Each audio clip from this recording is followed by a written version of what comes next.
Welcome back to Ride Laugh Podcast. If you love mountain biking, you are in the right place. Today's episode is a short and sweet, quick rip. Dan and Sage are off ripping trails and riding laps. We're going to have much to talk about when the regular podcasts come back. But we got our fans covered. We are not leaving you without a podcast. So let's get into it. Keeping the stoke high. Sage, today we're going to be talking about reasons people start mountain biking. Okay. Why do people get into this beautiful, wonderful, amazing sport that we love and then maybe even get addicted to it? Why do we start? What's so good about it? I was about to say we're going to be pretty biased. This is going to be a very very biased. Yeah. Maybe I should have started this quick rip with, if you're thinking about loving mountain biking, you are in the right place. That's right. If you're on the fence, if you're not sure, if you think about, thinking about, you got that old bike in the garage, maybe you pick something up at a garage sale, or, your friend's got an extra bike and you're thinking, riding on pavement is kind of boring. What would happen if I took this thing on some dirt? Right? What would happen? What would happen if I took do you think I could jump this thing? You think I could ride this thing over some rocks? Does that sound appealing? I think actually it's funny that you said that, because I think that's how it starts, right? Like everybody, I would argue that most everybody has like some kind of a bike sitting in the garage, but it's not a mountain bike. It's usually like a hybrid or just like a commuter bike. And you're just like, what happens when you take this thing off road? And it's like, yeah, dude. You're riding around the neighborhood, right? And then maybe you see a little dirt trail somewhere, and the sense of adventure starts to call at you, like, hey, could I ride my bike on that? Could I ride my bike on that? That's probably what like the origin story of mountain biking, right? Could I ride my bike on that? That's your like 8-year-old self. Like that's what it was. Like, wait, can we do this? I think I can do this jump. Got the milk crate, with the plywood, There's just something that looks more fun than pavement. It just looks more fun. What's your origin story? What appealed to you about mountain biking? I had no idea what I was getting myself into, but we have a mutual friend now, but a buddy, John Hilburn, he started mountain biking and he knew that I had a bike. I had a hybrid, just like we were just talking about. And, and he's like, dude, I started this thing and I think you'd really enjoy it. And he took me out to White Clay, and man, within 5 minutes, I had the bug, bro. That was it. I hit the tires, hit the dirt, and I was like, what have I been doing all my life? And that was it. Yeah. Next day, bought a mountain bike. What kind of riding is White Clay? Yeah, that, and that plays a big part of it. It was White Clay is a very flowy trail. There's no tech in it. There's no rocks, and I think if there were rocks, I probably would have been turned off. Like it wouldn't have had the same effect, Yeah, exactly. It was the perfect trail. It was the perfect day, like it was everything just, and I think that does play a lot into it. When people get into mountain biking, how were you introduced to it? Did someone take you to a rocky trail right from the bat, or a huge climb to start you don't want to start that way. If you're trying to get somebody into mountain biking, don't take them on a 100-foot climb right off the bat, no. Right. Yeah. How important is that first impression? It's everything, like, am I going to want to do this again? Because it's a lot to get into, like once you start getting into it, obviously you're buying gear and you got to bring a bike to the trail system. So there's a lot to it. Yeah. There's a lot to it. What about yourself? Yeah, I think it was in college, and I saw people riding. There was bikes with knobby tires. My roommate had one. It was a full rigid, but it had knobby tires. Yeah. And we graduated, and he rode it around campus a little bit. And we graduated, and he didn't want it. And he was like, "You can have it." And this guy, I'm 6'3". This guy, my buddy Eric, he was probably 5'6", 5'7". This is a little tiny bike. I took it, and so I was living in a suburb of Philly, or actually in Philly. Yeah. And one of my friends said, "Hey, there's a park at the end of your street called Wissahickon, which is a huge park." And he had a bike, and let's take our bikes down there. And that seemed like a great idea. No helmets, just taking these completely wrong size, just And we just took these bikes down there, and same thing. As soon as I like started riding bikes on dirt, I was like, this is fun. There's like a childhood, just this is cool. This is fun. I like this. Exploring, adventure, pushing limits. And then all these, I mean, just so many benefits, right? Yeah. Fitness right away. Oh, if you want to, even if you're e-bike, regular bike, our stories are way before e-bikes. But you're going to be active. You're going to be using your body.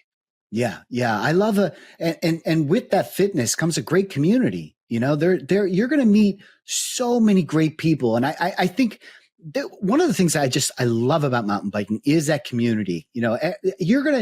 I could probably count on my hands how many people that I've not enjoyed their company as a mountain biker, because most everybody you meet is going to be cool as hell.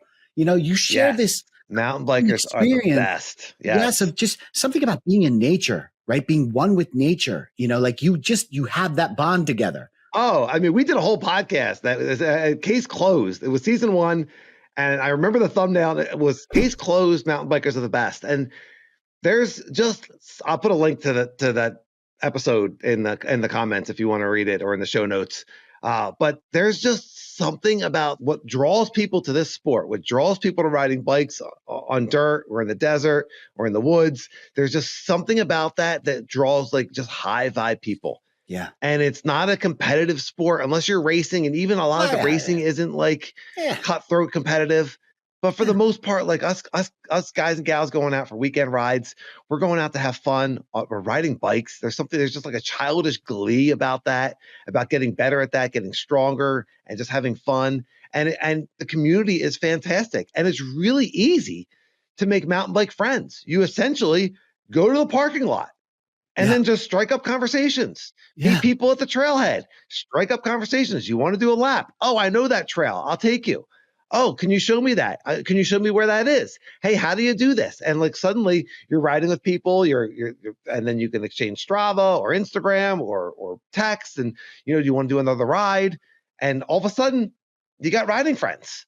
Well, it didn't always used to be that way. There was a shift. There was a shift that happened. Like friends. Yeah. Yeah, it is now. But I remember when I first got into it, like there are nice people, but it was also very niche. And people were like very protective of like the trail and like who they were riding with and who they weren't. And I think the advent of like the e-bike kind of nullified, like everybody's like riding with everybody now. Like there is a very friendly feeling happening right now. This is a great time to get into this sport. Yeah. There are clubs, for whatever your fitness level is. Like we had to fight to find those things. We had to fight to find trail advocates, trails weren't being catered to mountain bikers. In fact, it was the opposite. We were getting kicked out of parks, and all that stuff, it was, it was tough. It was tough when we started, but this is a great time. This is a great time, and they're great people. It is. Yes. I love your point about the e-mountain bike, because, and there's a lot of opinions on this, especially from people that have been riding for a long time. But, our opinions on this have run the full gamut. And where I've landed is it just opens up more opportunity. Yes. So whether or not you own one or not, if you have a friend who can now keep up with you because their fitness isn't as good, so now they can keep up with you, or they're a little bit older and now they can keep up with you. We ride with our buddy Dane. The guy's is going to be 70. And he can go out and ride with his friends. He's still shredding trails. And so, it just opens up. So, if you want to get a regular bike, you want to get an e-mountain bike, if like downhills are more your thing, there's so much opportunity. And then another thing, like as far as mountain bike friendships, like we look forward to the weekend. We want to do what we enjoy on the weekend. What we enjoy is going for a mountain bike ride. So you're going for a ride every Saturday or every Sunday, you're looking to go for a ride. And if you have mountain bike friends, now you're hanging out with your friends every Friday, every Saturday. And for adults, like it's just kind of unusual for adults to be able to go and hang out with your group of friends. So I true. think. Yes. Every week I'm hanging out with a friend and riding, and it's so valuable. Like and we already talked about mountain bikers being high vibe. So like now you're getting to hang out, and you're doing something fun. You're out in nature. You're getting out in the sun. You're getting the vitamin D, and you're doing something fun with a friend or a group of friends every week. Yeah. Huge benefit. You know, one other benefit of mountain biking is, you know, it suits so many different personalities. You know, you have your weekend warriors, you have your racers, you have your casual riders, you have the I only downhill guys and girls. You know, like there are so many personalities in mountain biking that it's easy to find a home. You know, for me, like when I first got into riding, like when John introduced me, like I already knew I was someone that enjoyed challenges. You know, so while that first ride only had the flow, you know, and that really got me excited because I was like, oh, the speed, right? That's a good challenge, right? But then he introduced me to rocks. Yeah. And while that might turn off some people, John knew that about my personality. He knew that I enjoyed a challenge. And so when I met the rocks, I wasn't like, I was like, oh boy, I couldn't do that, but I want to do that, you know? And that to me, like challenging yourself, if you're that kind of a person, mountain biking can really, really push your limits big time. They say if you want to keep your mind sharp, learn something new, learn a language, learn a piano, learn a musical instrument, right? Well, learning a language and learning how to play piano, like that doesn't resonate with me.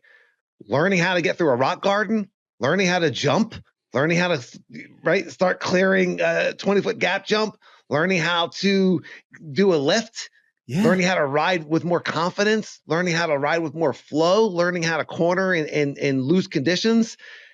All of those things you're practicing and you're using your full body and your brain at the same time. There's a lot of cascading health benefits. You're using your mind. Mountain biking is a Rubik's Cube that you never solve. Like it's just, you know, like you got it. And then they add another layer. Yeah. Maybe the Rubik's Cube is a bad example. Oh, what's a better example of something that like this is the guy with the Rubik's Cube? Look at you. I just picture the Rubik's Cube getting bigger and bigger. It's also something. Does everyone know what a Rubik's Cube is?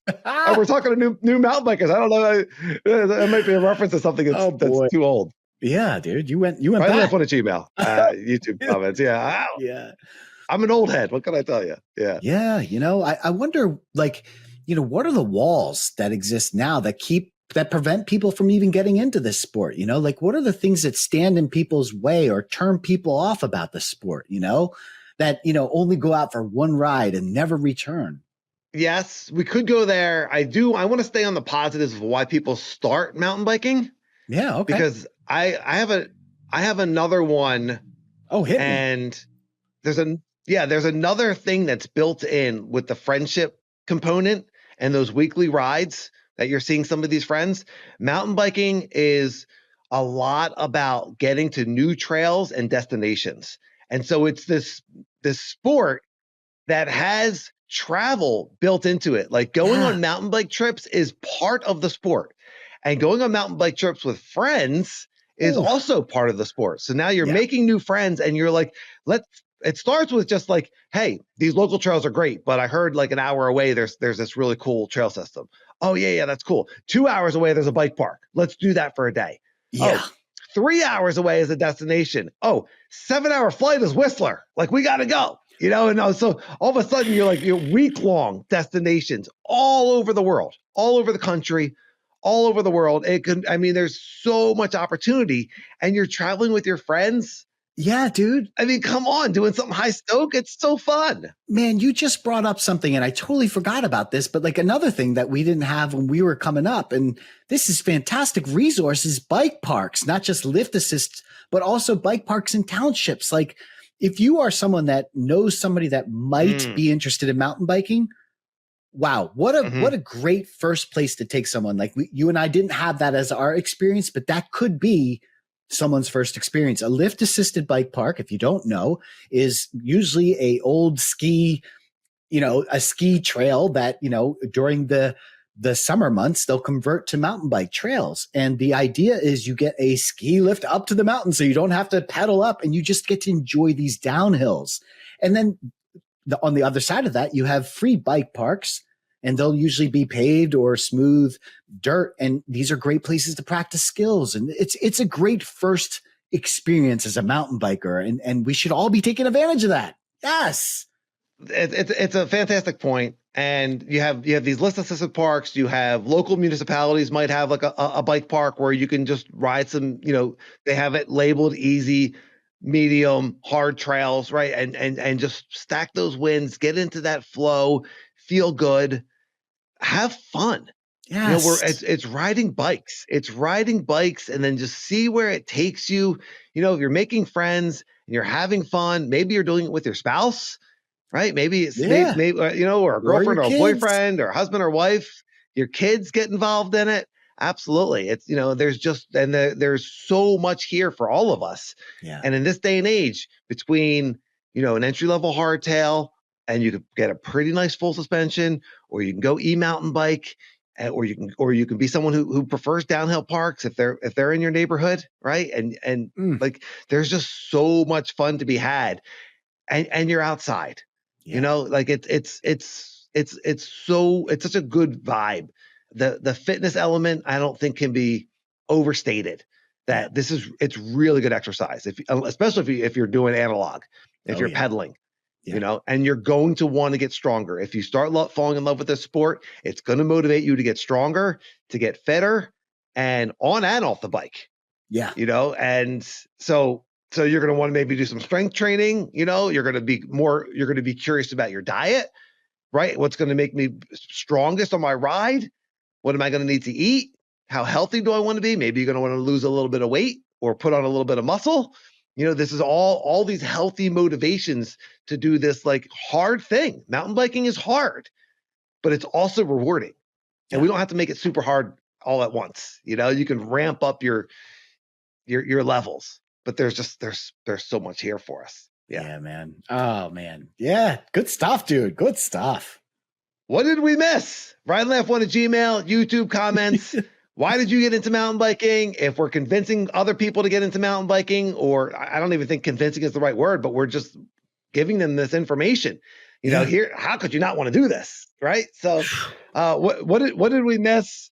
YouTube comments, Ride Laugh 1 at Gmail, anything that you want to discuss, anything that you feel like you want to add to the conversation, we absolutely love to hear it. Yes. And rate and subscribe. Give us a thumbs up. Listen to the end. Tell your friends. Everyone, we appreciate you. We will be back with a regular podcast very, very soon. Yes. Hope you enjoyed the quick rip. Have a great week and a great week of riding. Ride and laugh. I'll see you later.